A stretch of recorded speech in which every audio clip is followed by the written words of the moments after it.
Hamburg by 4:30 to pick a kid up from play practice. So we're going to get this show on the road. It's a show.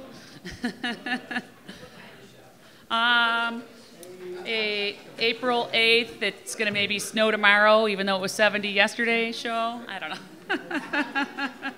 Anyone who wasn't aware of that, I apologize for being the bearer of bad news.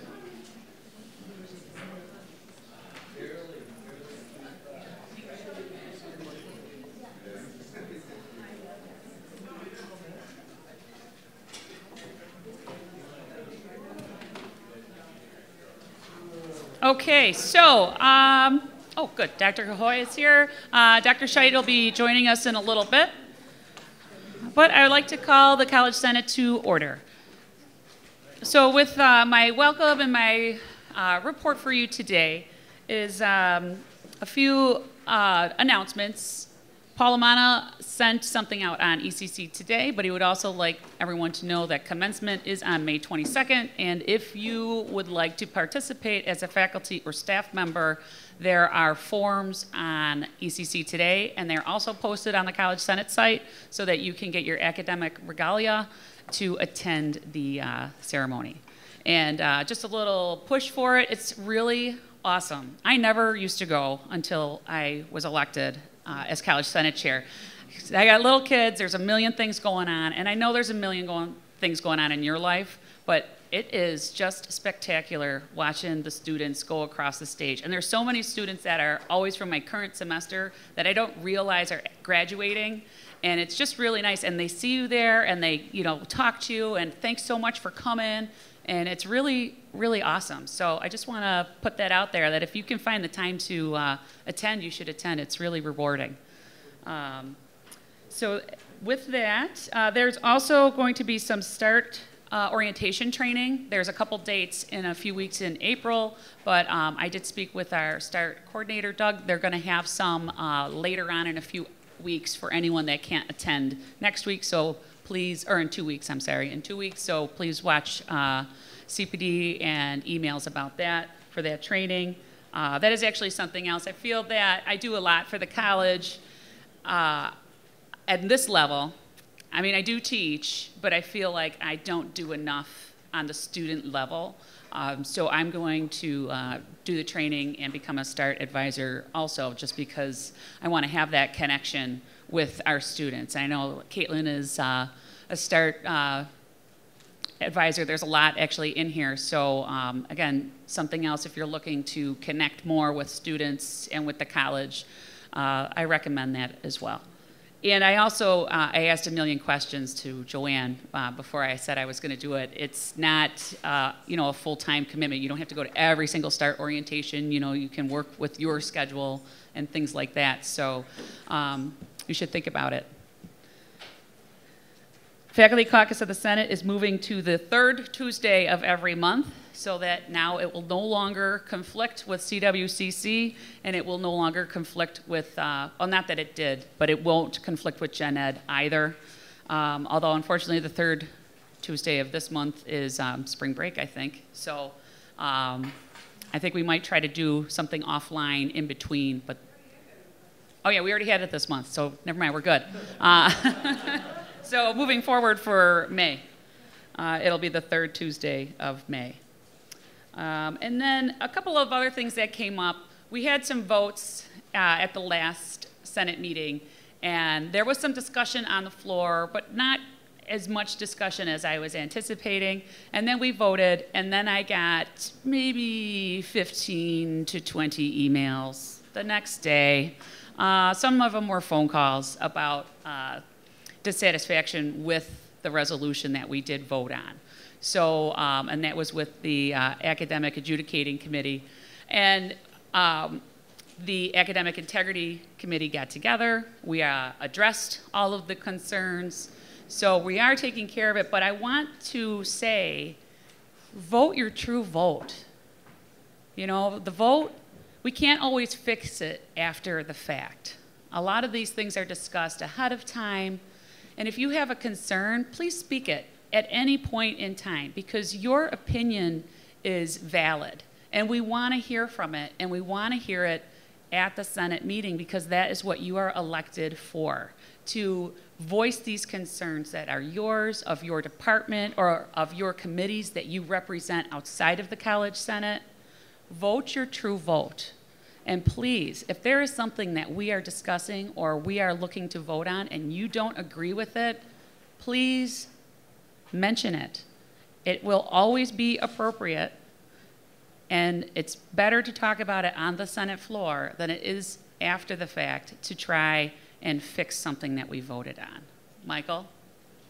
I also want to mention that people may not be aware of the fact that under Robert's rules, you may propose an amendment to a motion that is on the floor.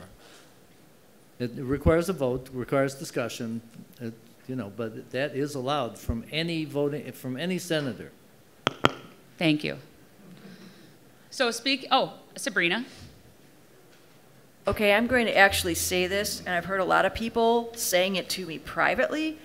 A lot of people are very uncomfortable with the raising our hand or voting by voice. And I know we all feel like we ought to be grown-ups and standing up for ourselves, but it is kind of intimidating to look around the room and see how other people are voting, and I think that might be contributing to the situation. No, I understand. And then when we started doing the voting by voice and by hand, we actually did go over that day the 4 different voting methods per Robert's Rules of Order. And if anybody is uncomfortable at any point in time about voting that way, they can ask for a ballot vote. That is always on the table. You can say, I would like a ballot vote. We would say, okay, we'll have a ballot vote, and it can be a ballot vote. We can divide the House. We can do many number of things. People just, again, have to speak up. Michael? Just want to mention that secret ballots do require a vote of the body. Mm-hmm. You don't just ask for it and it happens automatically. Derek? We knew that was going to happen. I tried. You know, it would occur to me, if people get a sense that something's being rushed through and we haven't had enough time to think about it, then maybe we should ask to table it. Because a lot of issues require 1 or 2 conversations, you know, and thought in between. And a lot of these decisions don't have to be made that quickly. So I would ask that if people get that sense that it's coming through too quick, that maybe we just ask to table it and think about it till the next meeting. Right, that is a fair point. Thank you very much. That is also something else that can happen. You can ask to have it tabled, and then we would vote as a body to approve tabling it, and then we would move it forward or back to committee or back to faculty caucus of the Senate, whichever body resolution came from, so that further discussion can be done collegially. Cooper? You know, the voice vote turned out to be a lot more efficient time-wise than the clicker system. But the clicker system removed the intimidation factor, I believe, given there were no votes, a couple of them, and virtually everything that we presented while we were using them. So maybe we should go back to the clickers to remove that intimidation factor. Erica? We are currently so large, we do not have enough clickers. So I'm just going to say, yay us, for being too big to deal with clickers, but I think what we need to work on is just remembering the options that we have at our disposal for things like if we feel we're rushing something or if we're unclear. And nobody in here is judging anybody else for not understanding, because there's a lot of information that comes through this body, and we can't possibly all keep it in context at the same time. So I think it's really important that we just remember that and just don't be afraid to speak up.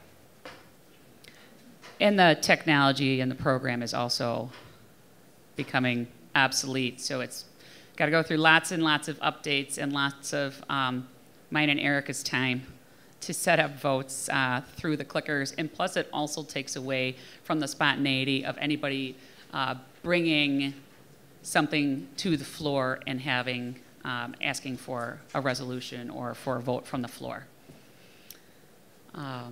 So continuing on with voting, as you know, voting for college senators, there are ballots out there. There's been emails that's on ECC today. There are ballot boxes at the 3 libraries, and there's also been a couple mistakes. We are addressing the mistakes. Our governance chair will talk about it during the governance report. But with that, because I don't want to ruin his report, but I just want to say there are 5 people on the College Senate Governance Committee, 4 of whom are on the executive team, and then we have the governance chair.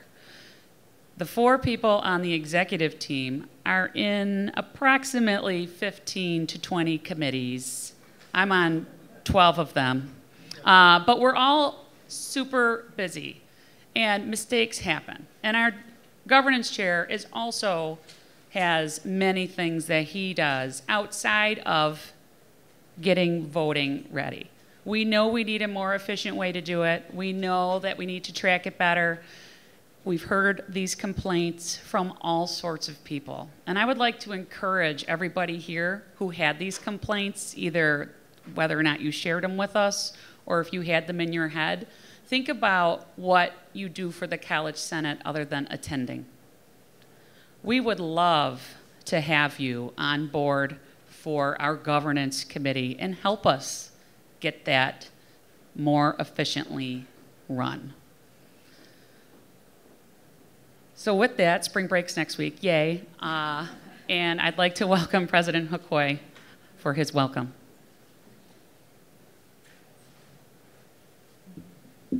Happy spring. Good afternoon. I have a very brief report. As some of you know, the governor has finalized the state budget for next year, and community colleges as a whole got what they wanted, which was a base in funding. This allows us to plan and have some predictability in terms of what revenue will be coming in from the state. So they will match 98% of this past year's budget, or an additional $100 per FTE, whichever one is greater, depending on the situation of the community college. So that's a big success for us. The governor will actually be in Buffalo tomorrow to go through the budget. If any of you are interested in going, certainly just let me know. We have a new board member. Jeff Stone is replacing Dennis Murphy on the Board of Trustees. I had dinner with him last night. Very nice man. He is with Hodgson Russ and has a background in education. So he does bonds for various school boards in the area and is well informed about higher education. So I think that's a good addition. Losing Dennis will be a huge loss because of his contributions, and we're looking for some way to acknowledge and recognize his contributions. Any ideas you have, I'm certainly welcome to entertain.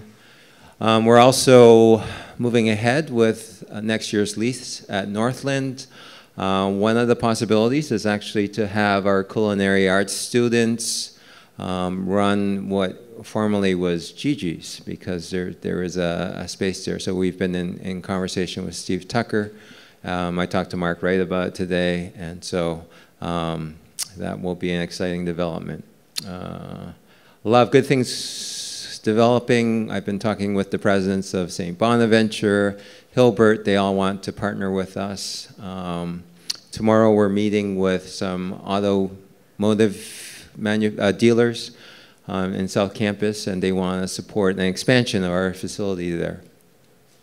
Also, today I attended our international students event, which was a lot of fun. One possibility for growth for us is actually for us to be the farm team for UB, meaning students that are from other countries but don't quite have the TOEFL scores could spend some time with us before they move up. And that's all I have. I have a call with the Alfred State president, so I won't be staying, but if you have any questions, thoughts, comments? No? Great. Okay, we'll see you next month. Thanks a lot. Okay, thank you. Dr. Scheid is going to be a little bit late today, so I took him off of the agenda for his welcome, but we're going to be discussing the green paper and the white paper that I emailed out to the group yesterday, so he'll be here to help part facilitate that and give us his comments, because he has been integral in some of the discussions with SUNY for some of those issues.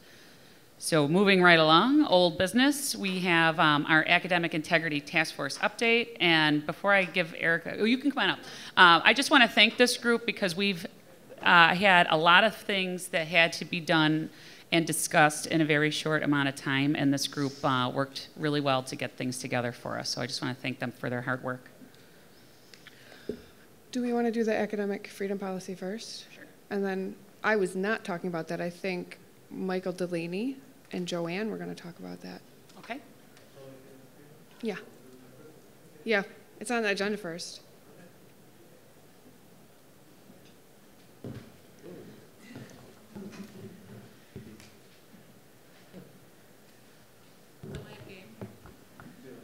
Look, we made everybody I scramble. didn't know we were talking about this, but that's good.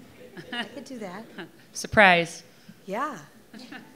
Well, it's fine. So Mike and I worked together. We had an existing academic freedom policy. It was short, so we decided that it needed to be expanded. Mike and I worked quite a while on this policy. We referenced, we got the information from a couple of different sources, which are referenced in the policy.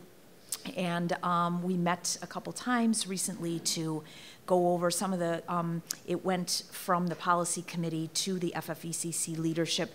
They had a few concerns about intellectual rights. I had a few concerns about course outlines and things like that, so we got together. We again did research, found other sources where this stuff was already existing in other institutions' academic freedom policies. We put it into here, and we are submitting it to you guys for your review. Michael? Okay, what has tended to happen is that policies, I mean, I think this is a super important academic policy, and it is of crucial interest, particularly to faculty and academic administration. I'm not sure that, and I've expressed this to the Board Policy Committee, but I'm not sure that I agree with the way they tend to do things in terms of assigning an author and then reviewing a draft of the policy. What we have said to them on several occasions, including after the review of the online Bill of Rights, is that these things need to be vetted and discussed and criticized perhaps, and perhaps modified by faculty groups. I know this is not just a faculty group, but it has significant faculty representation. And once that is done, if they are approved, and the Board Policy Committee decides that it wants to make modifications, then the process has to start all over again. So I think that gives us considerable amount of clout in terms of the content of the policy. I think that what Joanne and I have come up with is really pretty comprehensive and good, but naturally there should be questions, there should be comments, there should be perhaps suggestions. Let's open this up. I suppose what we need now is for somebody to make a motion to accept. Once you have a motion to accept, that doesn't mean you vote. That means you discuss. So can I have a motion? John Dana, a second.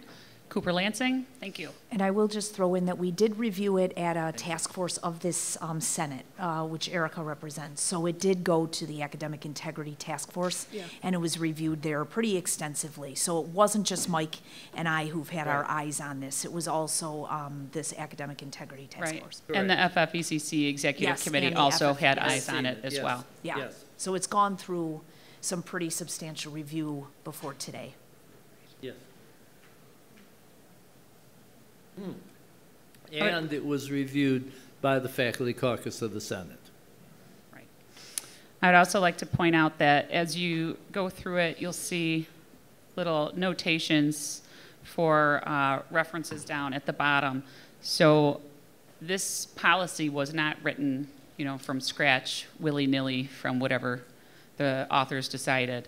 That was taken from the American Federation of Teachers position statement on academic freedom, the NEA policy on academic and intellectual freedom for higher education, the SUNY policy, a paper from about academic freedom from Inside Higher Ed, which is actually a really nice paper, so I recommend reading it. And by the way, that's an adaptation of the original 1940 AAUP statement on academic freedom and tenure, which is the foundation document for basically for all academic freedom statements.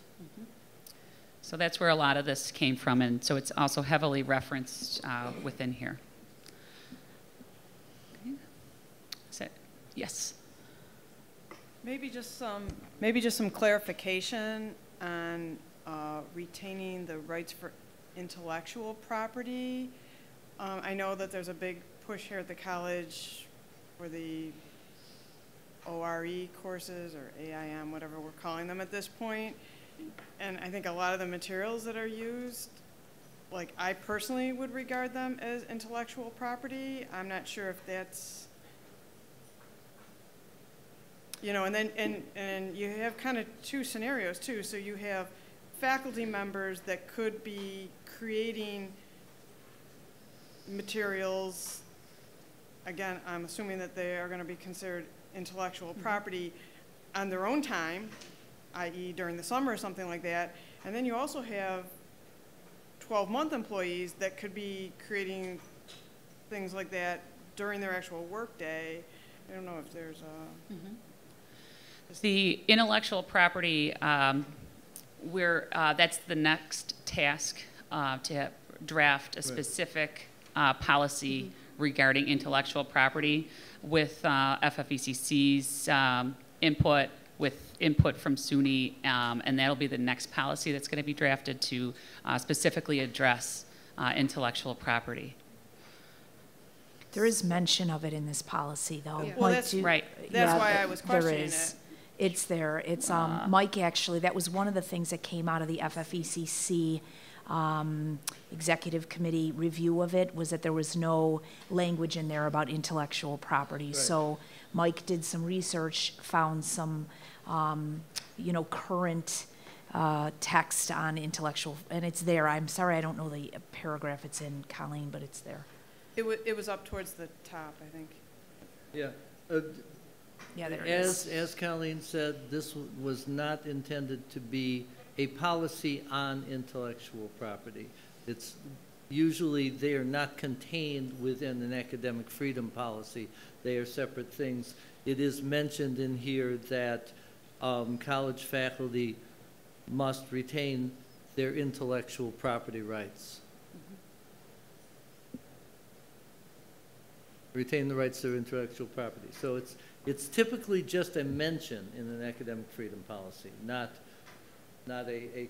we are working, or there's going to be a comprehensive intellectual property policy. So at this point, we don't have a definition for what is intellectual property? There is some material in the FFECC contract regarding online intellectual property. Take a look. That's another thing, too. And so there's a lot of different veins to that, I think. Maybe. So with that, I just want to remind everyone that you have to be recognized to speak, and you can't have a back and forth. That's all right. You're Michael. Yes. You. But you're right. no, you have a very valid point, and that was something that when I did not write it. When this was drafted and we sent it to the FFECC executive committee, that was something that Andy Sacco brought up specifically, that it didn't mention intellectual property. And then as that came out, we realized that there is not a specific intellectual property policy for the school. So with the writing of this, we found that that was something else that was lacking, and that's the next thing that's going to be written. It's going to go through the same process. We're going to look at all the other documents out there, AAUP, SUNY, all the different papers out there, so we can write it. And then once it's written, it'll go to FFECC, it'll go to Faculty Caucus of the Senate, it'll go to Academic Integrity, and it'll be around for discussion, so it'll be getting sent around to also solicit feedback as it's being written, if that helps. Greg? I noticed in this document that they had the overturning a grade. You can't overturn a grade if a grade is challenged without due process. Should the due process be stipulated here, or is it somewhere else? I think what we decided to do for the due process is to leave it as due process so that it's evergreen. So if the due process changes, but it is in the student code of conduct and it's in the manual for the student code of conduct on the process of how it is done. So I think that it was decided to leave it more general as due process so that it could refer back. Kathy?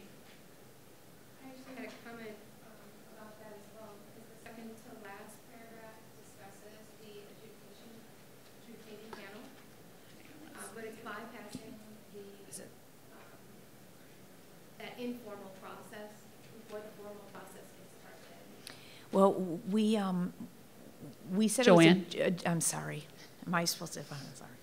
Adjudicated by means of an established institutional process that includes due process. So we again kept it kind of broad so that it would, but that established institutional process incorporates that whole process from, you know, student to instructor to chair to dean to, so I think that's what we were doing with that language.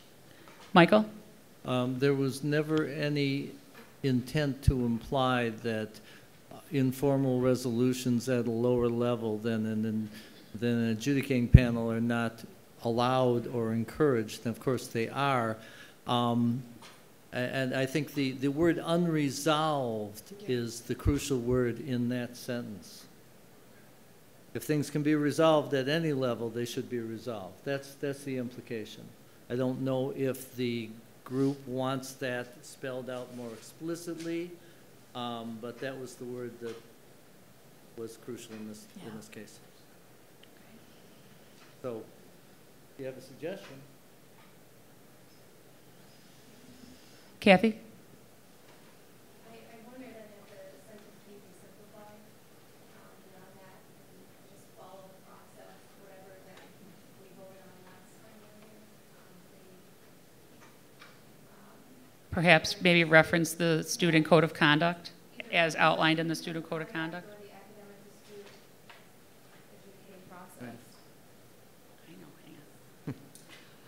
So if we are thinking about amending the policy, we need to have a vote to approve amending.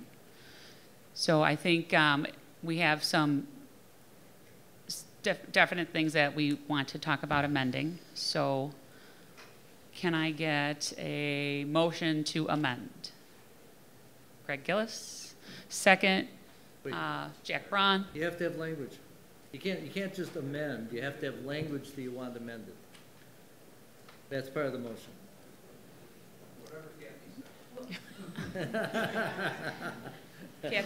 Kathy?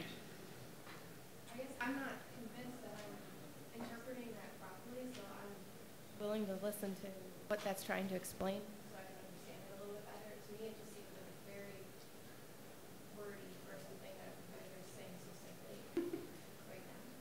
In comparison to everything else, there's more brief statements, and this one seems to imply that more's happening in that statement, or could be happening in that statement. I do agree on resolve is the key word there. But I think the fact that we see adjudicated and then adjudicated panel in that same sentence again, that seems to be taking the foremost concern. Derek? Maybe instead of trying to rewrite it here, kick it back and let them take a look at it and bring it back here. That's another option too. Mary Angela? Yes, could it be resolved by just stopping at the word protections and leaving off the insignificant?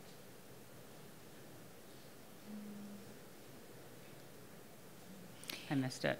So Dorothy, how are you? It reads, the second last line ends with the due process protections. Could we just stop there? okay. another option.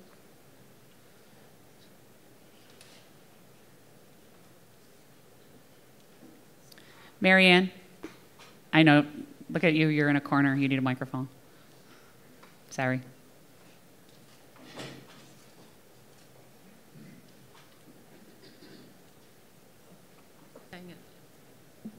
I think the way it is worded might be challenging to some people's ideas about this, but having worked on this committee, I would ask that we follow Derek's suggestion, go back as a committee and resubmit it here, because there's lots of ideas here that I think we can tighten up when we meet again, because this is simpler than it's worded there.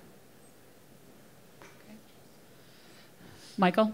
I was going to make a suggestion that might take care of Kathy's concern. Suppose we ended it, I mean, I do think that peer representation is an important concept if there is an unresolved dispute. We could put a period after peers. Would that help? Get rid of the rest of the words. Kathy? I guess my concern comes from having too much overlap and intention. I guess from one standpoint, I can see we're making sure that faculty member peers is stated here in case that the Duke Days panel ever does get changed. We have like the chair. So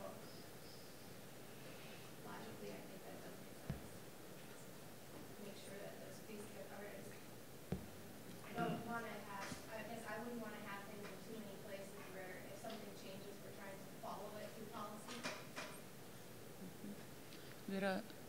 No? Yeah.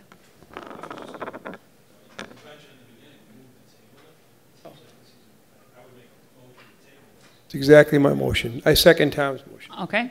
So we have a first and a second to table the motion and send it back to the Academic Integrity Task Force. Michael? I guess my question is where to send it back to, The Academic Integrity Task Force. which did not write it. Yeah, I have to agree. If Send it back to Joanne. well, I'm just going to, I'm raising my hand. If to just send it back to a task force, it gets lost. We're really, this one's been under review for a long time. We've been working on it, so I'm not opposed to getting edits and suggestions sent. Maybe, I don't know when the next task force meeting is, but I think we would want specific maybe edits or comments, just to send it back to the task force. It gets into a loop of, I don't know, it takes so long to get things through. So as specific edits, like if there could be a deadline date on when people can get edits through. Or Right. Academic Integrity meets Wednesday, May 1st. Okay. I think. Patty? I would ask the House, are there any other parts of this that we need highlighted, or is it just this paragraph that we're revising? So let's make sure that we're giving them the correct charge before we just toss it back. Sabrina? Yes, I actually did have something else I wanted to ask about, so I was like a little leery to table it before we could discuss it. If we go up to, I think it is the second or third paragraph, it's right near the top. It is, let's see, it's the thing about controversial topics. There it is, okay? Controversial matter which has no relation to their subject.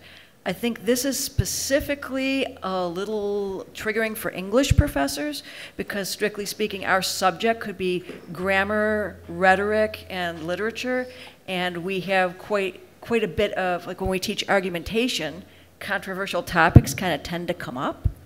I guess the question is what we mean by relation to their subject. Okay. Erica? Sabrina, this came up at Faculty Caucus.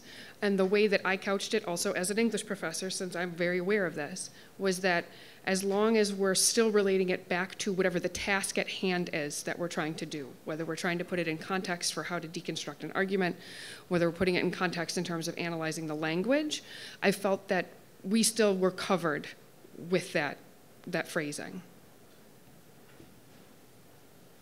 Jackie?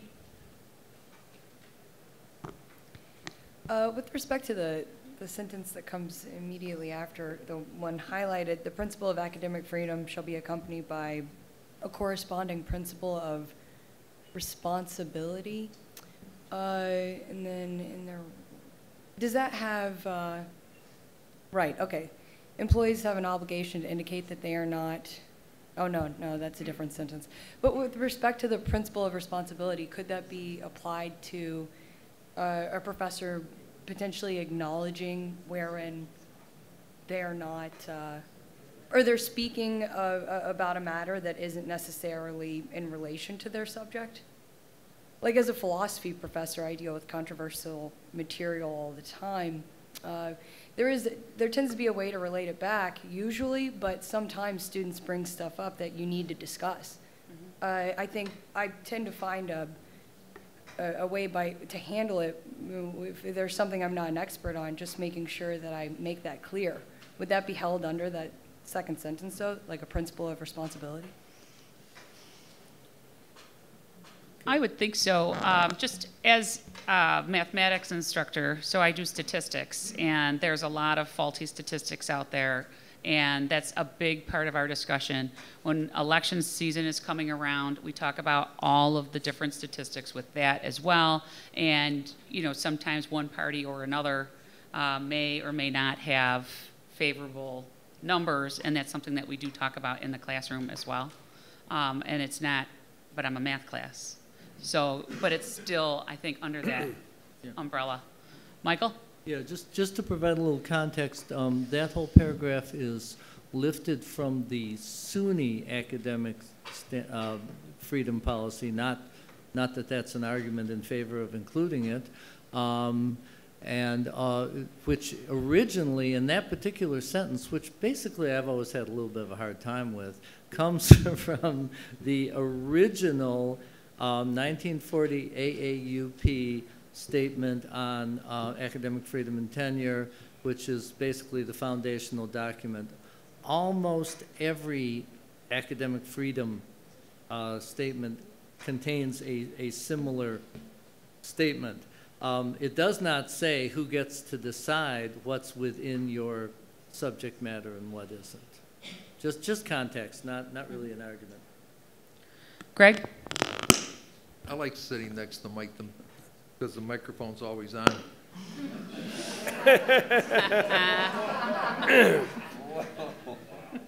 I like the idea of sending it back to wherever it came from, and if we could get a list of who that is, and everybody could read the thing thoroughly and put in their suggestions and send emails to whoever instead of just Colleen. Thank you. I'll probably get them all anyway, but that's fine. I will forward them to the people that should receive them. So what I'll do is, if we vote to table this, is I will include this as an attachment when I send the staff. I'll email on Thursday soliciting comments, and I will provide the email for wherever we're sending it back to. I'm going to provide Joanne's email, and you can CC me. So with that, we have a motion on the floor to table it. Oh, you need a microphone. Actually, the reason why I'm not there is because I actually have cervical and lumbar issues. So that's why I'm not sitting at the table. So unless there's a microphone. Yeah, there. It's just the stream doesn't pick up without. Yeah. Is it on? Thank you so much. For those that don't know, my name is Alonda Gethers. I am the appointee SGA president at City Campus. Nice to meet all of you and see all of your wonderful faces. But one of the things that I would like to add, that we have not had the opportunity to review this document. We don't know how it applies to us. I do see some supportive language that helps the classroom flow to be more interactive. However, I would like to get some response back from my colleagues so that any feedback that they would have, any questions, and we will be able to provide you with any suggestions that may arise. Sounds good. Thank you. Mm-hmm.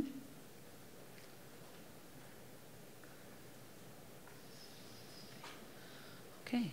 Does anybody else have any comments for discussion? Okay. Motion on the table to, or the motion is to table. All in favor?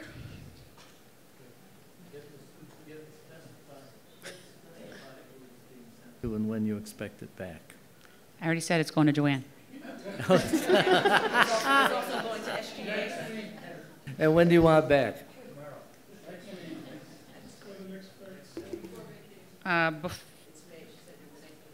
Next academic integrity is May 1st, so I would like it back by Friday the 26th. And Colleen, sorry, who will provide us with a copy? How will we get access? Because we haven't been able to have access to any of our TK just gave me your names like 3 days ago, so that's why you haven't, I just got your names.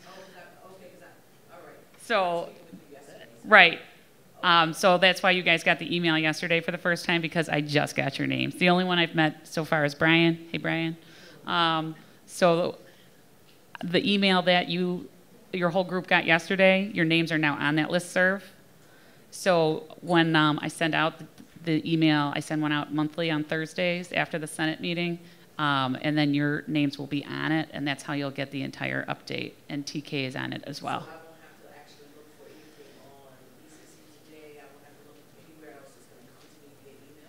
It should.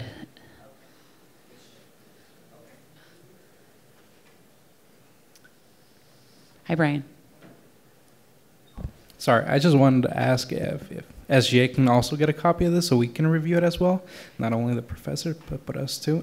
Basically the same question the president over there had. Yep. Now that I know all your VPs, TK does get the documents, so I just send it to whoever's emails I have and hope they share it with your organization. Will we get it before the due date? Everyone will get it on Thursday. Okay. Whoever, if I have your email address. If I don't have your email address or don't know your last name, then I can't help you. Okay, but you have to be recognized by the chair. The students who I have their emails will receive a copy. I have your email. I have the gentleman from North's email, who's the VP. I haven't been provided any other information from the South Campus students. If someone wants to provide me with that information, I will make sure that you are all included on the College Senate documents. I do share them with TK. What he does with them is out of my control. You have to be recognized by the chair. Speaking. You're supposed to be recognized by the chair. So when you raise your hand, it does go back and forth. That's how it's supposed to be. But with that break of a hand raising. Thank you, Doug. Doug is our parliamentarian. Can I speak now? You may. Oh, okay. So as I was saying. But you still really need a microphone because of this. Can someone bring a mic down? Okay, as I was saying, so these are the things that, because from what I'm understanding, this is supposed to be a student Senate meeting. I'm seeing so many faculty members. This is not a student Senate meeting. This is not a student. This is the College Senate. There are 3 SGA representatives out of the 65 representatives across the college. Okay, so out of 65, there's only 3 student representatives. That's it. So it's supposed to be the presidents from each one of the offices that are represented at each campus, correct? That is correct. Okay. We meet with the SGA every summer during your retreats. If we can, we send a representative and we go over all of this. If you would like, I would like to take this conversation offline because we have business with the college to do. I can go over what the College Senate does for SGA offline, but this is a College Senate. It is a faculty-driven body about academic decisions for the college. We love input from the students, and you are voting members, but the historical voting membership of SGA is very brand new. We just voted this in about a year ago. So we've had lots of input from students, and you are voting members. We do send things back. The representation for SGA changes often, and I'm not always notified who is the representatives, so we do our very best to keep the 3 members informed. But if it changes and nobody emails me, I cannot address it. Yes, ma'am. Okay. I just want to make sure that the flow of communication is effective and it falls in line with what I was already previously instructed. So every time I speak, you're attempting to overspeak me. So I just would like to clearly get, excuse me? I would like to clearly get this statement made so that there's effective communication. I was explained to that there is a link that I'm supposed to have access to documents. We went through this communication yesterday. You were communicating back and forth with me yesterday, all day yesterday. And I asked you how or who was supposed to be responsible to communicating it with IT to make sure that I had access to those documents, because I'm missing class at this moment. So I also have a responsibility, as well as all of the students that are represented here. So I just want to make sure that we go forward clearly and effectively. That's it. So if we could have the link, make sure that every last one of the SGA offices have that link so that they can have access to those documents should any questions arrive, that there is clear, concise student representation. That is all that I'm asking, clearly. Yes? No? In our communications yesterday, I also said I would be happy to sit with you to go over how to access it. But I didn't want to do it live on the floor while we're trying to get college business done. I'm happy to show you how to do it. I'm not IT. I don't know why you don't have access. It's out of my wheelhouse. I explained to you. I am speaking. I explained to you. I'm going to ask you to sit down. One, I thought I was extremely... Call to order. Call to order. Point of order, you are finished speaking. You cannot silence me. You can't do that. If there's anything Actually, that I do can. know, no, you cannot. Nora, I'm sorry to call you out on this, but I need some support here. What type of support are you, Ms. Dr. Clark?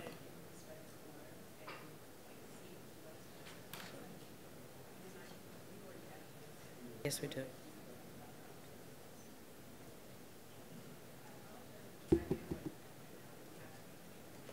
And I am, and I'm not being disrespectful, and I'm not doing anything out of decency and order.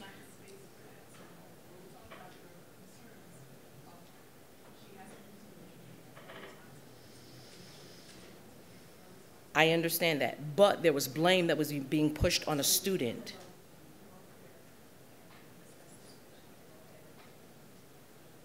But if the meeting is going on and we don't have the proper information to actually make decisions, I'm not asking to get it now. Yes, they are.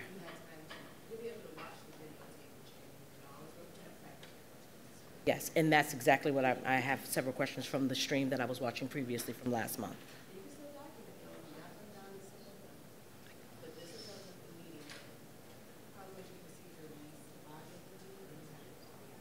Okay, so if we can have that proper information, okay, all right. Awesome. I really appreciate it. Thank you.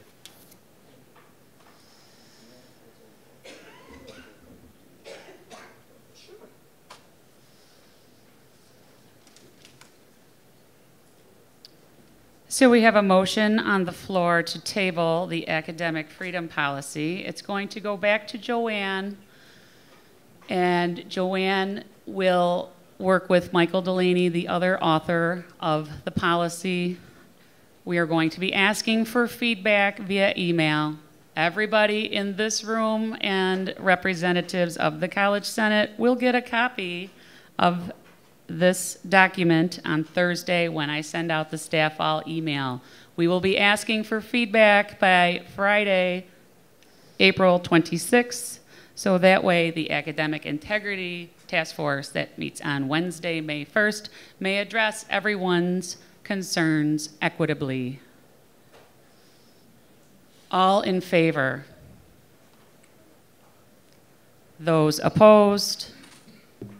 Any abstentions? We're moving on. The Academic Adjudicating Committee, oh good, you're still up here. We're carpooling. I was not sitting down.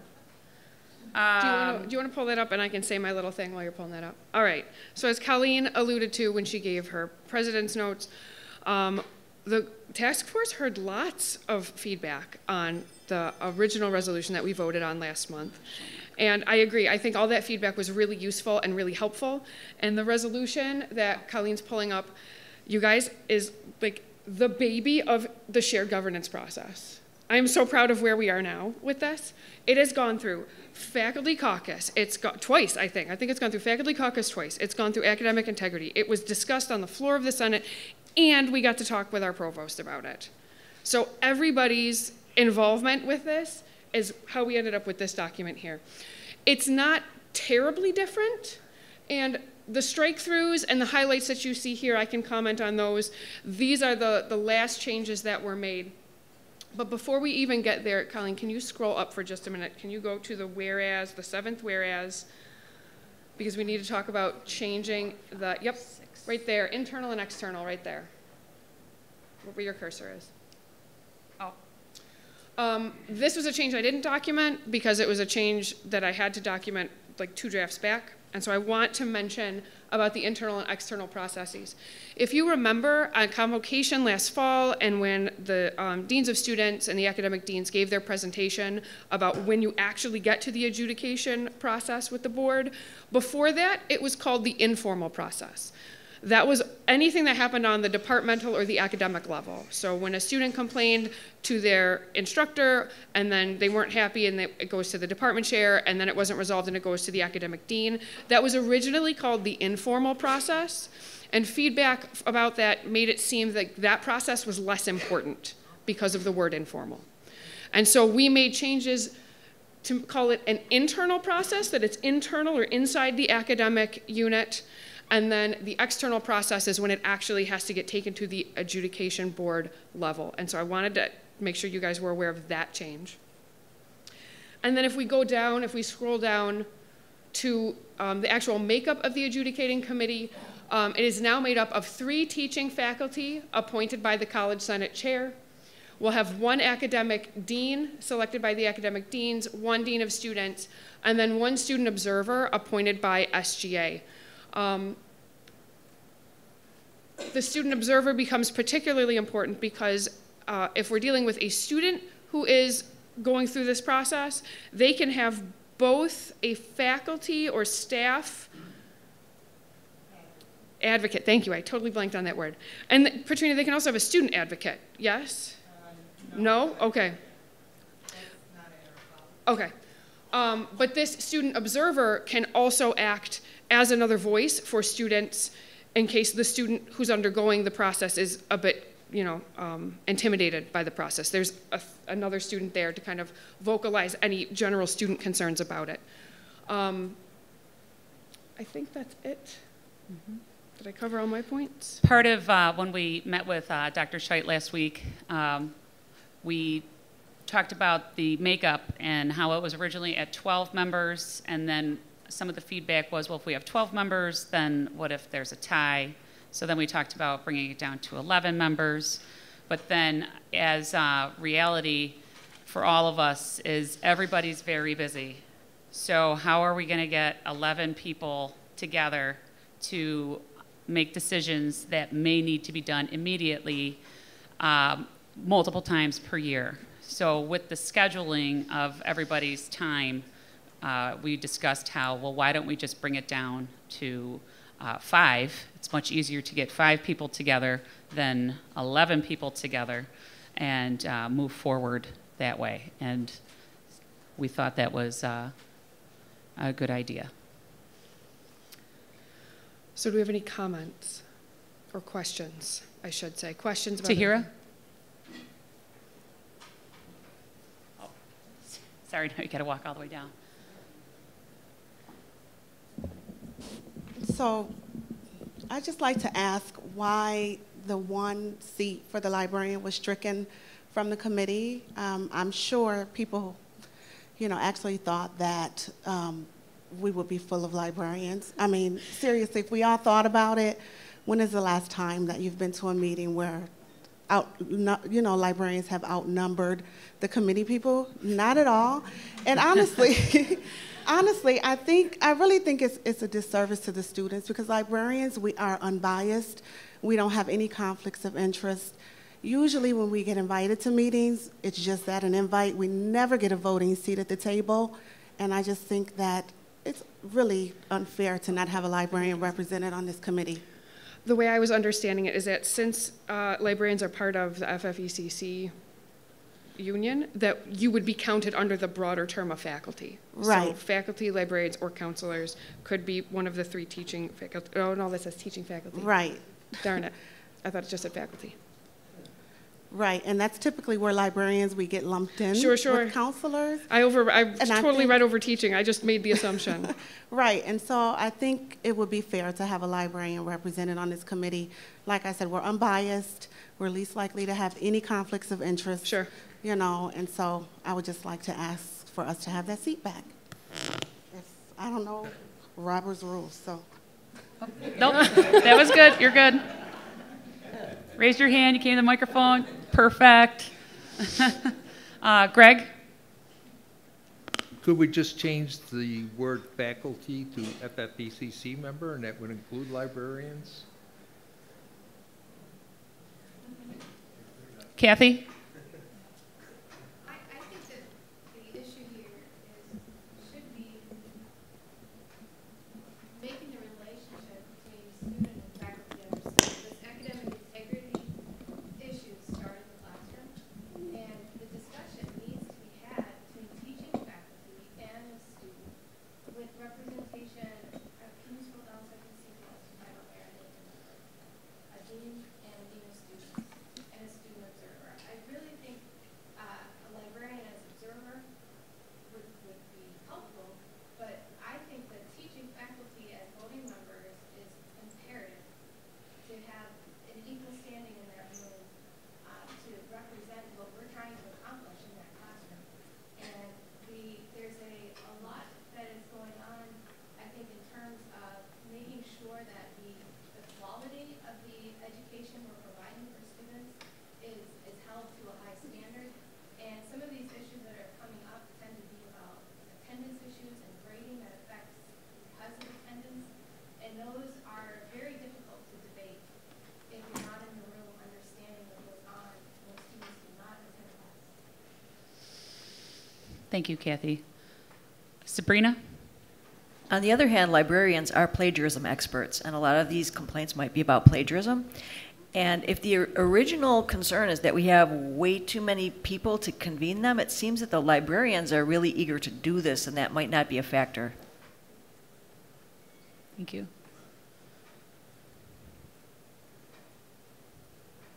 Any other points of discussion? Greg? It says 3 teaching faculty members, 2 appointed by the College Senate. Who's the other one? Actually, the 2 is stricken, so all appointed by the College Senate. All right. I spoke with Andy about it. He didn't care. Yes? Going back to the plagiarism thing, I think if you look up the legal definition of plagiarism, aside from verbatim, I think a lawyer is going to be better than a librarian, actually. I mean, if you've ever looked it up, what? I am talking into, now it's really loud. So I just asked Sabrina to look at the actual legal definition of plagiarism, and aside from word by word copying, it's really, like, I'm not sure a librarian is going to help a whole lot with plagiarism. You need more of a lawyer, I guess. Tracy Archie? Yes, so I am in support of having the librarian, as they would be a neutral member. As she said, there'd be no bias there. And I don't think we have a lawyer here at the college. So a librarian would be a good person in between that. Okay. Would that be as a voting member? Yes. Just checking. Bill? Point of order. We're just discussing. Bill? I'm a little uncomfortable with the term neutral here because I don't really see a side. So maybe if we could clarify what the sides are, I might be able to have some insight on that. Fair point. Michael? Actually, I don't know if there's a point of order, but I just want to point out to people that if you have a specific change that you want to see, what you do is you move an amendment, and then the body can discuss the amendment, and then the body can vote on the amendment. It doesn't just happen because of suggestions. Okay. Tracy? Okay, so is this the correct language? I move that we add one librarian back to the adjudicating committee as it was. Perfect. It needs a second. John, thank you. Second. Oh, got several seconds. Perfect. Okay, so with that, the amendment on the floor to this adjudication committee is to add, or I guess get rid of this strike through. All right, I don't know how to fix that. I'm just going to leave it highlighted for right now. All right, so it's to remove the strike through and reinstate. Thank you, whoever helped me out with that. My words are done for the day. Dorothy, thank you. One librarian appointed by the College Senate Chair. So the motion is on the floor to add the librarian. Discussion, Cooper? We're going to raise the total to 4. Is that correct? 6. So you're going to keep the 3 teaching faculty, add a librarian. We're going to go to 6, and you got a problem with Ty.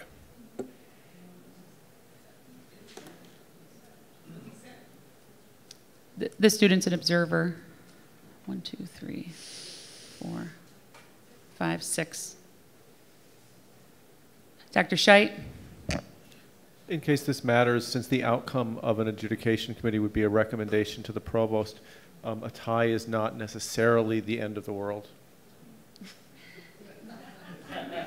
Fair enough. Good point. That's true. He does have veto power over whatever this committee decides. But to that point, we're going to place people that are very conscious of the duty at hand.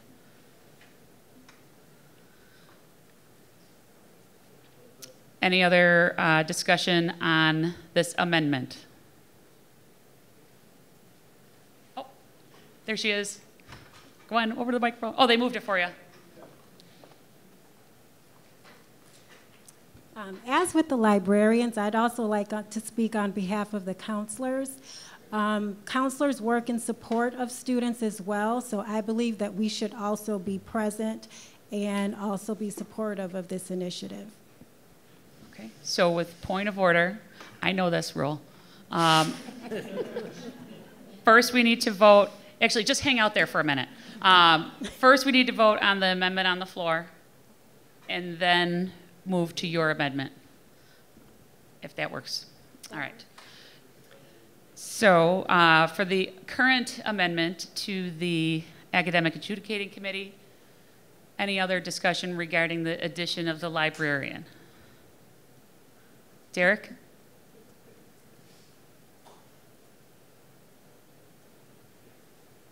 This is getting complicated. I'm just wondering, I'm wondering why anyone in their right mind would want to be on this committee. But ignoring that for a moment, I'm wondering if depending on what the circumstances are, in other words, if the issue is plagiarism, then maybe the Senate chairperson would have the flexibility, or maybe to make one of the appointed faculty members a librarian in this. And it was depending on the circumstances, it might influence who would be those 3 faculty members or teaching faculty as it currently. That's what's popping through my head. One of the things that we discussed when we met with Dr. Scheit last Friday was that once we decided on the committee makeup, we would go through and figure out who the people were And one of the ideas that he discussed, not to speak for you, you feel free to jump in, was that the committee would convene at the beginning of the academic year, and then it would be a group that could be called upon throughout the academic year, so it was consistent. Everybody was trained, and then as things arose, it would be the same group, so that we wouldn't be changing in and out. Once you're on it kind of thing, unless you needed to be off of it, of course. Was that accurate? Okay. So it would be more of a permanent instead of fluid through the academic year. Katrina? So based on that discussion, we're changing the procedures that have been established? What? Can you help me out with those procedures? Yes, we have procedures for the adjudication hearing board, and I'm not aware of what we just discussed. I don't know the procedures. Procedures on how the adjudication board is called together. Thank you. Are they in here? Are they in this? No.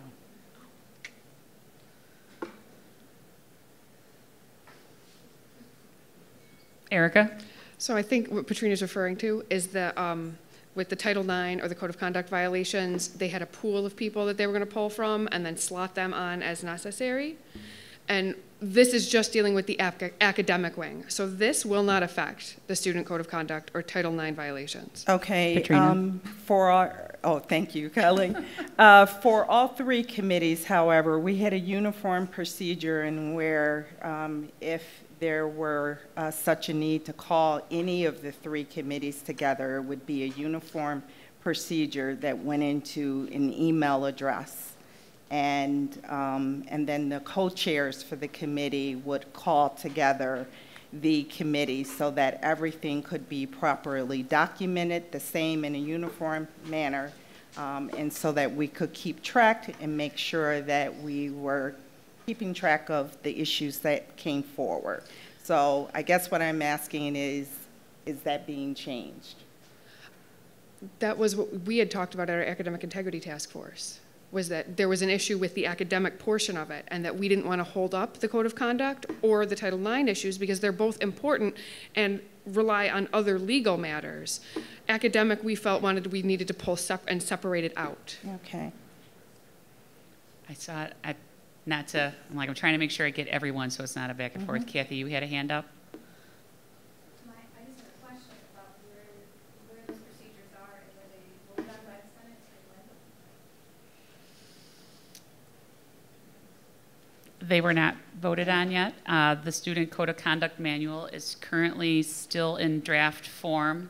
Once it is completed, it will come to the Senate once it's completed. Katrina knows more about this. Yes, we're in the process of completing the procedures. However, we did tons of research with other colleges and universities and looked at best practices for all three committees.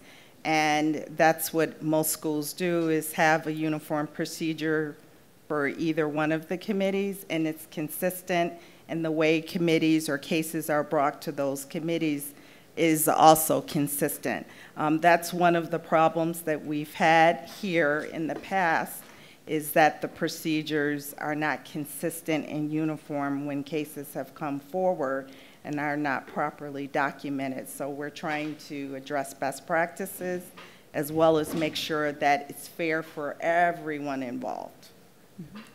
Kathy? I'm sorry, then you're next. I question how we know what this committee really should be comprised of if we don't know the policies and procedures that are operating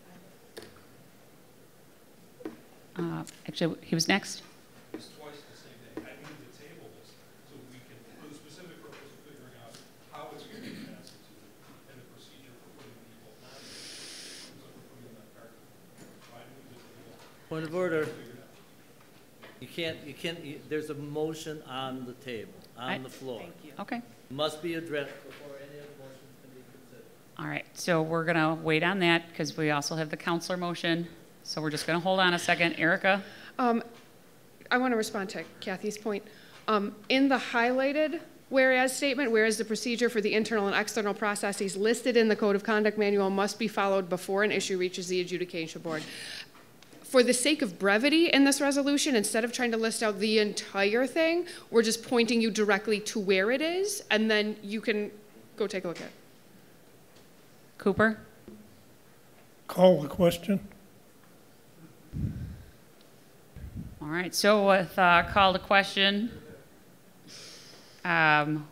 we vote, right? We got to vote to call the question. Either that or you have general consent. And this is about the amendment. Only about the amendment. All right, so the call to question is about the amendment to add the librarian appointed by the Senate Chair to remove the strike through. There it is. Let me make sure I get it. All in favor of the amendment? 1, 2, 3, 4. Just adding the librarian. Just adding the librarian at this point. That's all we're voting on, is to add the librarian. 1, 2.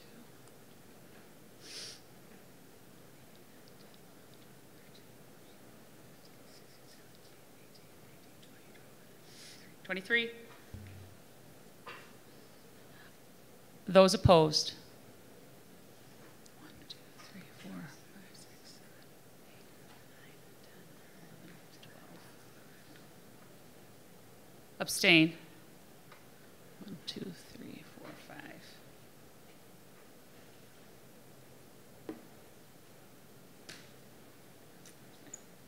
I gotta do math.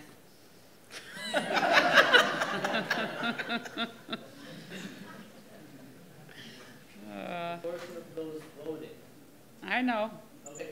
I know how to do math. I just got to do the math. So I, teach math.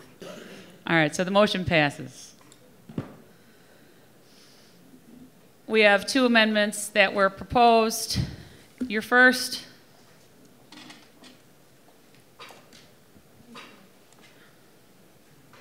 I don't know how to remove this strike through because of Microsoft Word, and I teach math. I will fix it later. Go ahead.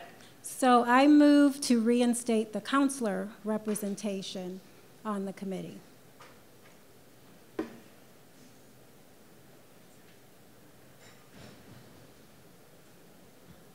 Anyone second that motion? Patrina? I second. Thank you. Discussion on the addition of the counselor. Michael? I'd like to hear a rationale. We would like to hear a rationale, please.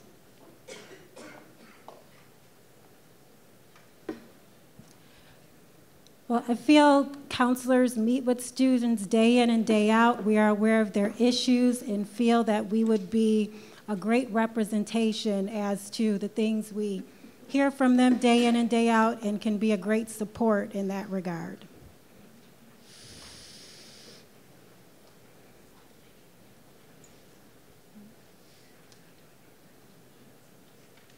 Erickson's going to save the day. Good. With formatting. Thank you.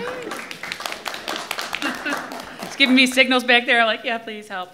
Okay, thank you for addressing the rationale. Is there any questions or discussion?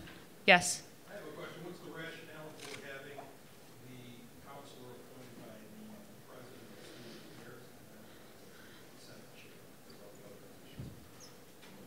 Well, that portion wasn't, I guess, clarified in the motion. So, I'm sorry, I just thought the motion was reinstated as it was. oh, is it as it was, or just? I don't know if she specifically stated. Nikki, so do you want it as one counselor appointed by Vice President of Student Affairs, or would you like it as the College Senate Chair, since this is your amendment? The Vice President of Student Affairs. Okay. So I so move to reinstate counselor representation appointed by the Vice President of Student Affairs. And with the rationale, because he's your direct supervisor. She. She. Sorry. Yes. Nora.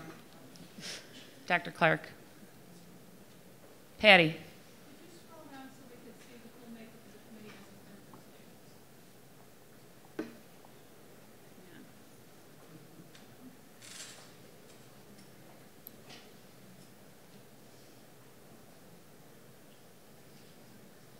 Kim, you need a microphone. To make statement regarding the reporting of all counselors don't report to the VP of Student Affairs. So how will we address the additional reporting structure? Patrina? The appointment of the counselor has to do with 2 points. The student affairs staff person falls under the authority of the vice president of student affairs. They are over the adjudication process for the college, and that's why it's listed that way. And then the second point is, yes, she may not be the direct supervisor, but she's over the division in which we all report. Derek? Now that we made a decision to make this group an even number, if you added the counselor, it would put it back to an odd number again.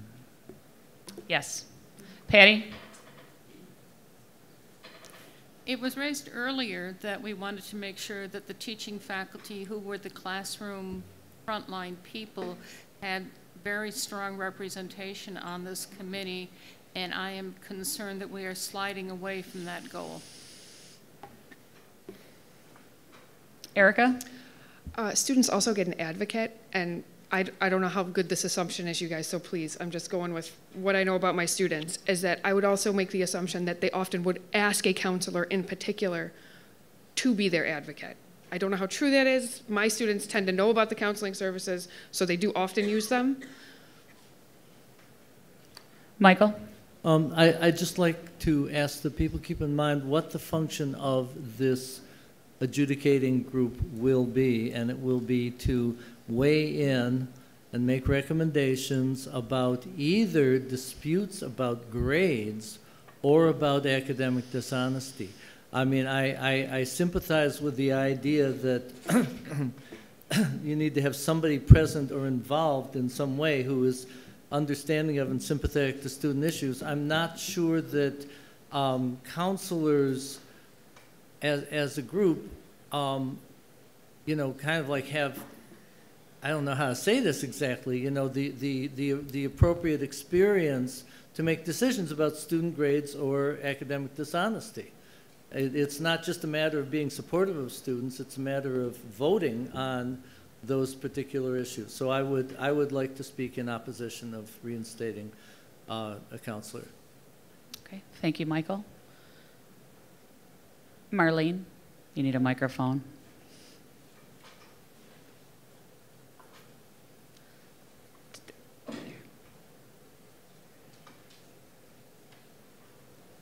Just a point of clarification. Adjudicating committees make decisions based on facts, and those facts come from an investigation that they all participate in. So I think a librarian or a counselor can be just as valid and just as neutral on this committee because the facts are going to be there. They're not subjective. They are facts. I did have a question of the wording in 1, 2, 3, 4, 5, the 6th paragraph. And I don't know whether this is the time to bring it up. Oh, why not? Go for it. Well, it's just clarification, I guess. Whereas the procedures for adjudicating academic violations by students, I mean, this assumes there's a violation. Aren't you adjudicating an accusation of a violation? As you said in the paragraph just before?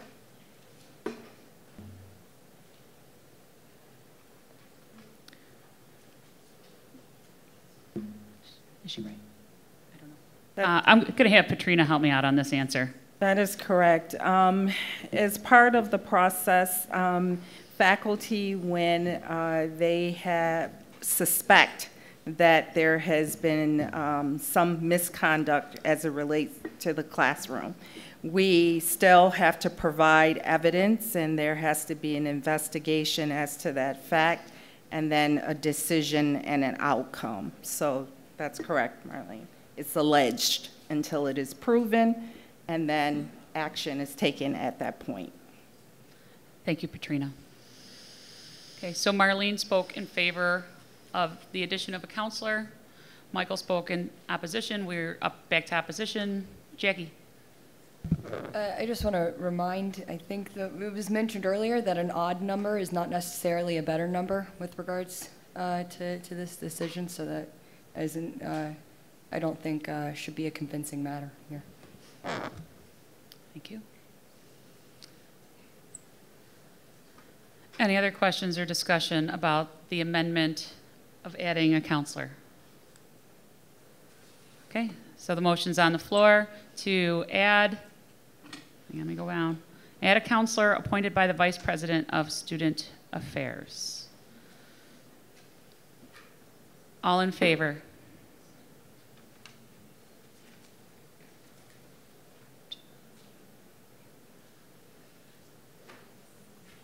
Opposed?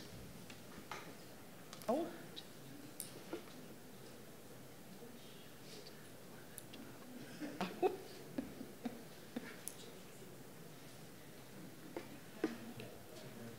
Colleen, I don't know if I raised my hand before I was talking. Sorry.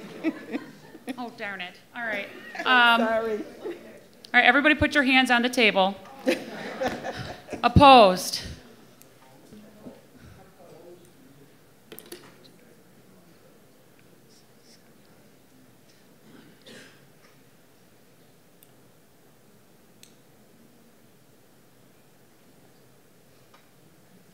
Okay, 4.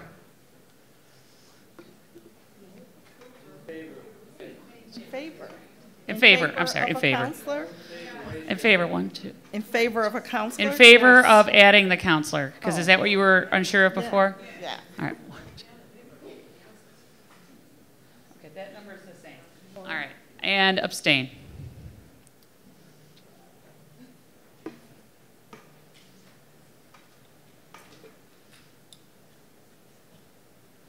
The motion passes, or the motion fails. Sorry. 25 opposed, 13 either for or abstentions.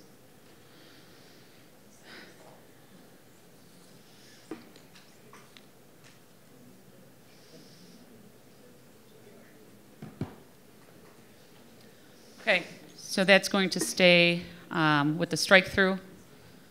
And now we have the motion to approve the academic adjudicating committee as written in this format. Is on the floor now. Any discussion?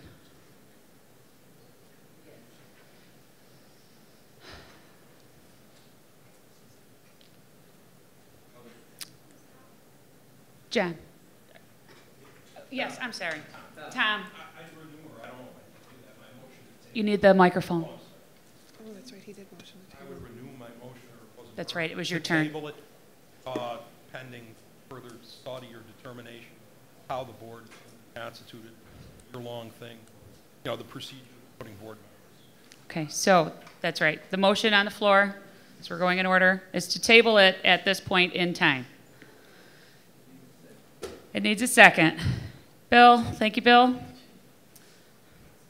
And discussion on tabling the motion.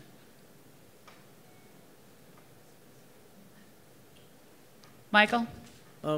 My understanding is that I don't, well, I think the proposal is that this be an academic committee, that be separate from the other committees, that probably, that was the discussion that we had at Academic Integrity and the discussion that we had with the provost.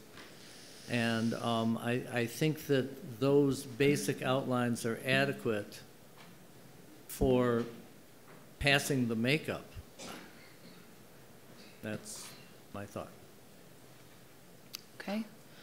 Any other discussion on the tabling? Because that is the motion. Tom? Yep. I would say if you don't know how it's going to be constituted, I would not feel comfortable voting for any. I don't know if this will be a year-long thing, is it going to run parallel to the other committees? I think that's a very basic question to ask before we move forward in something of this magnitude. That's the reason I want to table it, and that's my justification. Okay. Yes? I concur with the tabling of it, and the reason being is I understand what the committee is being made up of. However, I believe a component is missing, which is the social science component, and I believe students should be represented from that aspect that can possibly add the awareness of what could possibly cause a student to cheat on a test or to behave with lack of integrity towards any academic. Fair point. Any discussion on, anyone want to make a point in the other direction? So we can have our back and forth. Greg? What was the point? They have someone In favor of social tabling. The point was to favor in tabling. Okay, I just wondered what that point was. Erica? At some point, we have to vote on this. It has already gone through faculty caucus twice, the Senate body now twice, the provost's office. I don't think we're going to get it any more perfect than it is right now. We've had plenty of time to talk about it. I don't think we should table it. Thank you. Kim, microphone. To coincide with the SGA president, I think the reasons that she's suggesting for this to be tabled coincide with Nikki Howard's suggestion for the amendment to add counselors back. Cooper? Call the question. Okay, so we have been called to question, which means we now need to vote on the motion to table. No. Call the question. You either have to have general consent or you have to vote to vote. Sorry. Thanks, Doug. I would have preferred calling on you. All right. All right, so it's a call to question. All in favor of a call to question?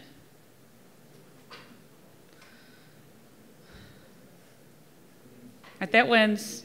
Magic number is 25. That was more than 25. Forgot to raise my hand. All right, so we are calling to question. Now we're going to vote to table the, what are we tabling? The adjudication committee resolution. All in favor of table, no. Yes, all in favor of tabling.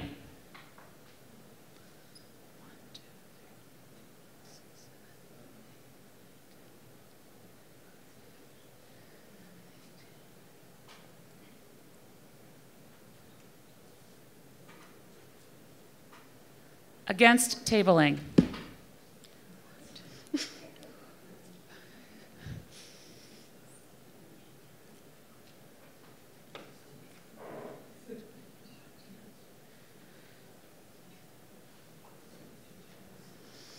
Abstentions. Awesome. All right. Thank you. Look how good we're all voting in front of each other today. I was like, this is way more fun when we get to see it. All right, hang on.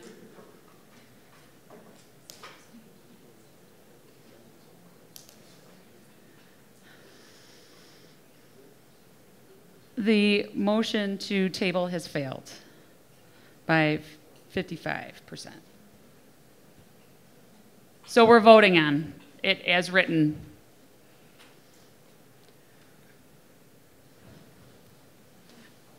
I was waiting for Cooper to call it to question. All right, so all in favor of this resolution as is right now on the screen behind me. All in favor, please raise your hand.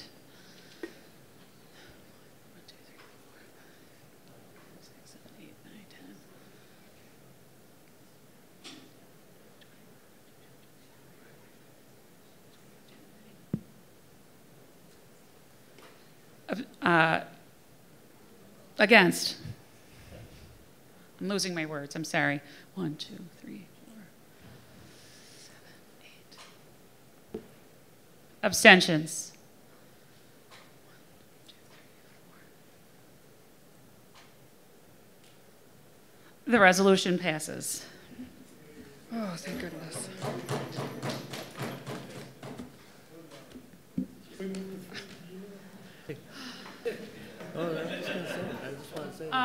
So I know it's close to the end. We're clearly not going to get to the new business. I do want to just say one thing. I know we have things to do, and it is 4:04. I got a kid I got to get.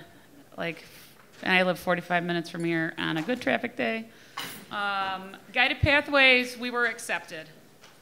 We are now in the next cohort for SUNY for Guided Pathways. Dr. Clark and I will be the co-chairs. There's a super fun webinar on Thursday at 11, and so we don't really have a whole lot of information right at this very point about it, other than we're going to learn more on Thursday. There is a letter posted on this. It's posted on here. Oh, here it is. So the letter that we received from the from SUNY to the college about our acceptance into this next cohort is posted at the College Senate page. And oh, there it is. I'm like, and it doesn't want to come up. So here it is, right out there for you. If you have any questions, please let us know. Nora and I, like I said, will learn more between now and the next College Senate meeting, where we'll be able to report more information back to you at that point in time. Thank you for a very lively College Senate meeting. We will be discussing the green paper. Please read it. It's important. It was faculty driven, and it's a good thing, in my opinion. I'm not supposed to give my opinion, so I apologize. And the distance learning white paper, Dr. Scheit was a part of the authoring group that wrote it. Please read it. We're discussing it soon. Next meeting is in May. Sometime, May 14th. I'm like, I don't know. Yay!